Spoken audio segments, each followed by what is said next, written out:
যদি আপুনি অস্ত্ৰোপচাৰ কৰাৰ কথা ভাবিছে তেন্তে আপুনি জানেনে আপোনাৰ অপাৰেশ্যন থিয়েটাৰ কিমান সুৰক্ষিত?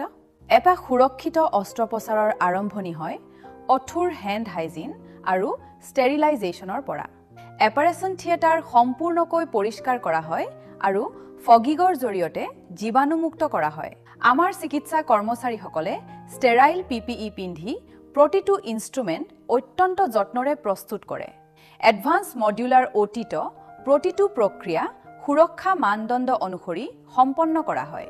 অস্ত্ৰোপচাৰৰ পিছত ৰোগীৰ যত্ন প্ৰশিক্ষিত কৰ্মচাৰীসকলে লয়।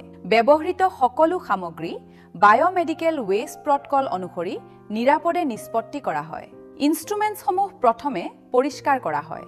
তাৰ পিছত CSSD লৈ এডভান্স ষ্টেৰিলাইজেশ্যনৰ বাবে পঠোৱা হয়। আল্ট্ৰাছনিক ক্লিনিং আৰু অটোক্লেভ প্ৰক্ৰিয়াৰ জৰিয়তে এইবোৰ সম্পূৰ্ণকৈ সংক্ৰমণমুক্ত কৰা হয়। শেষত এইবোৰ ষ্টেৰাইল পেকেজিঙত নিৰাপদে সংৰক্ষণ কৰা হয় আগন্তুক অস্ত্ৰোপচাৰৰ বাবে। কাৰণ আপোনাৰ সুৰক্ষা আমাৰ বাবে সৰ্বপ্ৰথম প্ৰাধান্য।